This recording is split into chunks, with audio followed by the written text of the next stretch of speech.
Lakini mchunguze maumbile yake kwa kumuogesha kama nilivyosema, mpe huduma anazostahili mtoto wa kiume. Kama amekuwa haya, mnunulie tunapotakiwa kuwa navyo, mnunulie mavazi, mnunulie vitu ambavyo vyote vya msingi ambavyo mtoto wa kiume anavihitaji, kwa sababu watu wengi wa kiume tumeona wanaingia katika majanga haya ya ulawiti kwa sababu ya tamaa ya fedha. Tunahudhuria mafunzo mbalimbali, shuhuda nyingi, unaona mtoto wa kiume anasema familia yao kwa ilikuwa duni, lakini kuna baba alikuwa na maisha mazuri, walimfundisha hizo tabia ili aweze kuhudumia familia. Mwisho wa siku huyo mtoto hawezi kuwa baba tena, hawezi kuwa tena, viungo vyake haviko namo tena. Kwa hiyo tuwafundisha watoto wetu. Lakini tunaambiwa sheria ya namba 21 ya mwaka 2009 inasema mzazi ana wajibu wa kumlea mtoto na kumtunza. Hizo sheria ziko wazi. Una wajibu wa kumtunza mtoto, wa kumlea mtoto na kumtunza. Huo ni wajibu, yaani sio ombi. Kwa hivyo vitu ni vya msingi tukiwa tuzingatie wazazi wenzangu. Lakini jambo lingine, mtie moyo juu ya kuwa mwanaume, kwamba mwanangu wewe umeumbwa tofauti na baba zako au na wasichana wengine kwa sababu ya kusudi maalum. Mungu amekuumba wewe kwa kusudi maalum mwanangu. Mfundishe kwamba wewe ndiye kichwa cha familia, wewe ndio utahakikisha kwamba familia yako inakula, inalala vizuri, inafanyaje, lakini wewe utahakikisha unailinda familia yako na kulinda taifa kwa ujumla. Kwa lazima tuwafundishe watoto wa kiume vitu kama hivyo.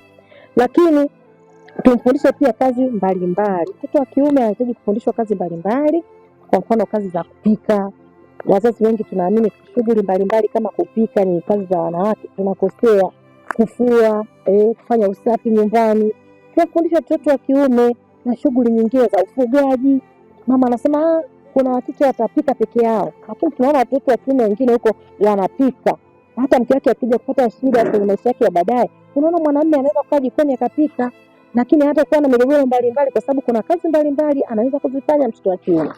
Lakini yako madhara ambayo tukifanya malezi ya watoto wa kiume tukawapa kisogo, yako madhara ambayo kimsingi jamii zetu zitaathirika. Changamoto ambazo zikajitokeza kama tutafumbia macho malezi ya watoto wa kiume, kwanza uhalifu utaongezeka kwa kiasi kikubwa. Tunao watu wengi ambao tushafundisha mada za malezi huko nyuma, tumeona kwamba watoto wetu wengi wanaingia kwenye uhalifu kutokana na malezi. Labda wengine kutana na utabangi, wengine ni wabakaji, wengine vibaka, wengine wakorofi, ni kutokana na malezi ambayo wamepitia kwa wazazi wake. Kwa hiyo tukipa kisogo jambo hili la malezi, tukaona tufumbie macho watoto wa kiume kwamba tukaacha kwamba wajilee, tujiandae kuwa na genge la wahalifu wengi kwenye jamii zetu. Sasa hivi tunawapa watoto wetu majina mabaya ya Gen Z. Gen Z sio jina baya, ni generation ambayo ipo, lakini watoto wengi wameingizwa kwenye kundi kuonekana ni vijana wa ovyo. Sio kweli. Wapo ambao ni wa ovyo na wapo ambao sio wa ovyo, lakini kutokana na malezi unaweza kupata kizazi ambacho ni cha ovyo kweli kweli. Kizazi chenye uhalifu, chenye ubakaji, chenye ukabaji na mambo mengine mengi. Kwa hiyo tuangalie madhara hayo, lakini pia vijana wengi sasa hivi ni vichaa. Vichaa wanaongezeka sana mitaani. Wengi wanavuta bangi, wengine wanapata laana kutoka kwa wazazi wao, wengine wamelogwa, vitu kadha kadha. Ni kutokana pia tumekaa kimya, watoto wanajilea wenyewe. Mtu anaona bwana tu nijiingize kwenye magenge yao, ushafikia na kwa hivyo. Lakini pia watoto wasio na baba wanaongezeka sana. Tunaona jamii zetu sasa hivi watu wengi, wamama wengi wapo wanalea watoto wenyewe. Baba anazaa hapa, anazaa pale, kutokana kwamba baba huyo hakupitia malezi thabiti kutoka kwa wazazi wake. Kwamba mwanangu, tabia kuzaa sio unaita mgongano kwenye familia. Tunaona single mothers siku hizi ni wengi tu. Baba anazaa anaondoka zake kwa sababu anakaa kufanya nini? Kwa sababu ajua wajibu wake. Angekuwa ni baba anayehudumia ile familia, angejua kabisa kwamba kuna umuhimu wa kubaki na familia yangu.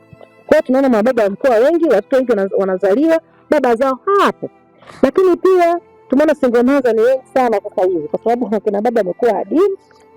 Tunaona tuko wengi, kwa hiyo watu wanaona bora waendelee kuwa na mchanganyiko wa maisha yao mengine. Lakini pia wanaume wengi wamekuwa tegemezi. Tunaona wanaume wengi wamekuwa tegemezi kwenye jamii zetu kwa sababu hatujawapa msingi wa watoto wa kiume kwenda kujihudumia na kujitegemea na kupambana kutafuta fedha. Wewe mtoto wa kiume ana nguvu, ana mikono, ana kila kitu, anaweza kufanya kalima, akasafisha mitaro, akapata pesa yake, lakini anaona bora tu aingie zake kwenye mambo yake mengine huko, ni bora wae shoga yani. Mambo yanakuwa mengi na anakuwa mtegemezi, anategemea watu wengine. Lakini wanaume dhaifu wanaongezeka sana kwenye jamii zetu. Iko familia panya tu ameingia sebuleni, mwanamume anaruka kwenye makochi, mke wangu panya anaruka, yani anaogopa panya, anaruka panya, mke wangu panya, nyoka. Mwanamke ndiye anaua, mwanamume anakimbia, anagonga mtu huko mlango, ni usiku wa manane, mwanamume anamwambia peke kafungue mlango mke wangu. Hizo ndio jamii ambazo tulilelewa. Mwanamume anatakiwa kwanza unajipanga pale, unatafuta kirungu chako kidogo, panga lako ndio unatoka, Rafiki yangu mmoja alikuwa anasimulia siku moja, anasema kuna mwizi aliingia ndani kwako. Huyo mwizi amefika tu sebuleni, kafungua ile mlango, ameshafungua ile mlango, ameingia sasa sebuleni, mwanamke anamwambia mume wangu kuna mwizi hapo sebuleni. Anasema hamna. Kuna mwizi mume wangu hapo sebuleni. Anasema hamna mke wangu, basi nyeuka wewe nenda kaone. Mwanamume anaogopa, ameshaenda kujibana nyuma ya mlango. Kwa hiyo tunatengeneza vijana ambao wako dhaifu. Lakini pia wanaume dhaifu kama hivyo kuongezeka, lakini mfumo jike unakuwa mkubwa sana. Sasa hivi tunaona taasisi nyingi zinapambana kwa ajili ya kumnyanyua mwanamke, sio 50%. Tunaona sasa mahala pengi wanawake. Kwa hiyo mfumo jike unaenda kuwa mkubwa zaidi kuliko mfumo dume. Kwa hiyo baada tu balance tunaenda kuna sehemu wanawake wanaume kuzidiwa. Jambo lingine, migogoro ya ndoa na familia. Wanaume au watoto ambao hawakupitia malezi bora kwenye familia zao ni wanakuwa na chanzo kikubwa sana cha migogoro ya ndoa, japokuwa hapa na wanawake pia ambao ni sababu ya migogoro ya ndoa, lakini tunaamini kwa asilimia kubwa wanaume akiwa ameishika vizuri ndoa yake, migogoro inakuwa ni michache sana. Jambo lingine ni unyanyasaji wa kijinsia. Tunaona wanaume wengi sasa hivi kumpiga mke wake hadharani kitu cha kawaida. Hata sio hadharani, kumpiga mtu, anampiga mwanamke, anampiga kama hatomhitaji tena, kwa muda mwingine kwa jambo lingine, anamtukana, anamtolea nguo nje, anamdhalilisha. Tunaona mitandaoni huko wanawake wengi wanatukana wanaume, wanataja viungo vyao kutokana na malezi. Kwa hiyo jambo hili la kuwalea watoto wetu wa kiume katika misingi na maadili imara, itatusaidia sana kuepusha vitu kama hivi. Lakini jambo lingine tunasema kwamba tunapata viongozi wabovu. Wako wanaume ambao wameshikilia nafasi zao, ni wana tabia zao fulani kutokana na malezi ambayo wamepata kutoka kwao, wanapenda rushwa, hivyo wanapenda bifu, wanapenda migogoro. Unaona kabisa huyu background yake kwenye familia yake ndio imemfundisha kuwa na tabia hizi.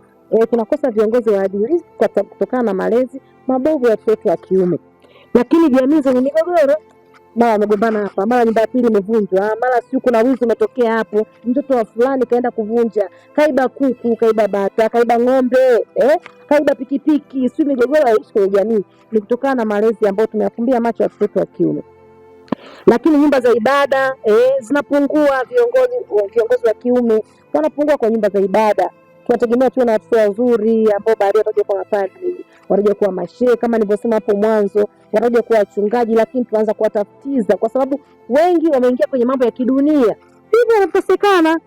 Lakini tunaona kwamba watoto wetu wa kiume wengi sasa hivi asilimia kubwa wamepoteza ile hadhi yao ya kuwa ya uume wao kwa sababu ya changamoto za kimalezi. Kwa mimi nitoe tu wito kwa wazazi wenzangu wenye watoto wa kiume na ambao hamna watoto wa kiume. Mungu akiwajalia mtupata watoto wa kiume, hebu tuwalee watoto wetu kama ambavyo Mwenyezi Mungu aliumba bustani ya Edeni kwa kusudi lake, kama alivyomuumba Adam kwa lengo lake, kama alivyoumba watu wengine, wakina Ibrahim, wengine wakina Suleiman na watu wengine wengi kwa kusudi lake. Mungu aliumba mwanamume kwa mambo mengi tu, kwa kusudi la kuzaliana, kusudi la kuwa baba bora, kusudi la kulinda jamii. Kwa sasa mwisho wa siku wanawake sasa wamekuwa ndio wakina baba, sasa wanalea familia wao, wanakea kila kitu wao, wanatafuta wenyewe wanaume wao, waenda kutoa mali wao, vitu ambavyo kimsingi sasa wanakuta sio lazima sana. Kwa hiyo tuhakikishe jamani, watoto wa kiume wanakuwa salama, lakini kubwa zaidi malezi yanahitaji neema ya Mwenyezi Mungu. Tuwaombee sana watoto wa kiume, tusali na kuomba kwa ajili ya watoto wetu wa kiume. Leo naishia hapo. Kama nilivyokuambia mwanzo, usisahau kulike na kusubscribe ili upate mambo mengine. Bye.